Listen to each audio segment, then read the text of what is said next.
अगर आपको लगता है कि जो बात हम बता रहे हैं ये ठीक बात है, जो प्रयास कर रहे हैं ये ठीक प्रयास है, तो और कुछ नहीं, जाने से पहले एक बार हाथ उठाकर दुआ और आशीर्वाद दीजिए और बताइए कि ये प्रयास होना चाहिए कि नहीं होना चाहिए, होना चाहिए कि नहीं होना चाहिए।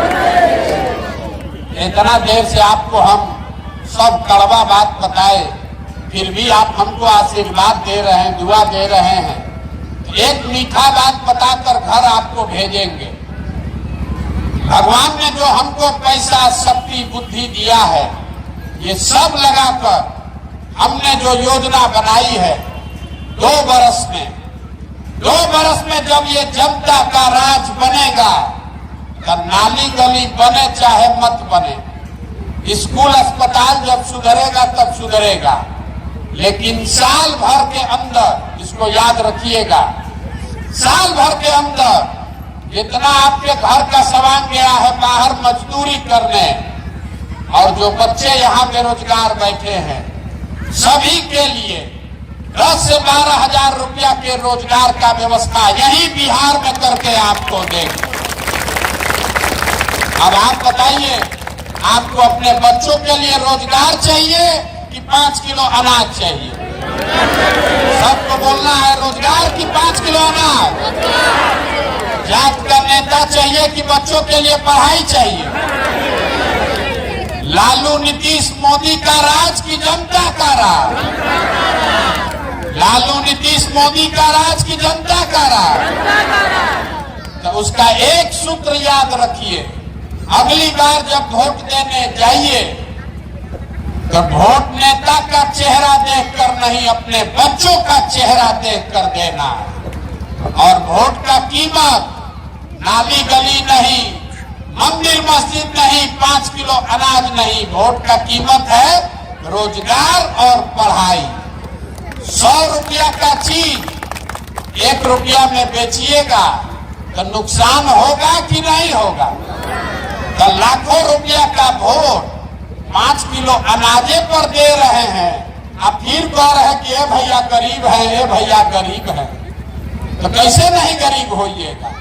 वोट का कीमत है रोजगार और पढ़ाई, इससे कम पर समझौता कीजिएगा तो आपके बच्चों की गरीबी कभी खत्म नहीं होगी। यही बात बताने आए हैं। अब भरोसा रखिए, आपके आशीर्वाद की ये ताकत है। जो लोग हमको जानता है उसको मालूम है कि 10 बरस में हमने जिसका हाथ पकड़ा है वो आज तक कभी हारा नहीं है। अब हमने संकल्प लिया है, किसी नेता और दल का नहीं, आपका हाथ पकड़े हैं, और भरोसा रखिए आपको भी हारने नहीं देंगे। 2 बरस समय दीजिए, 2 बरस में ये व्यवस्था बनाएंगे कि आप में से किसी के बच्चे को पढ़ाई रोजगार के लिए बाहर नहीं जाना पड़ेगा।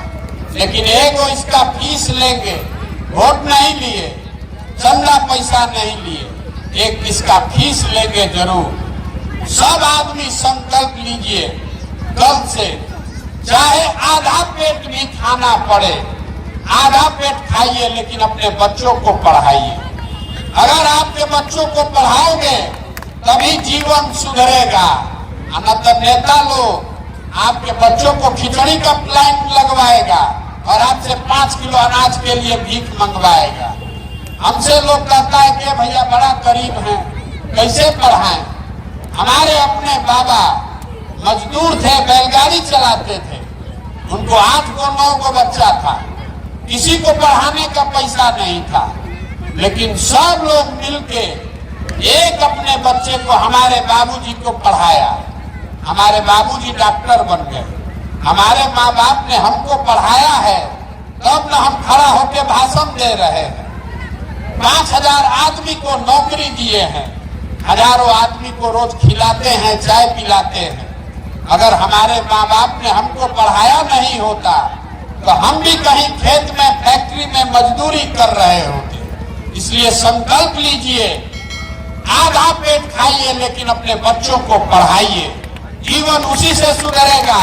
नेताओं का भाषण सुनने से नहीं सुधरने वाला।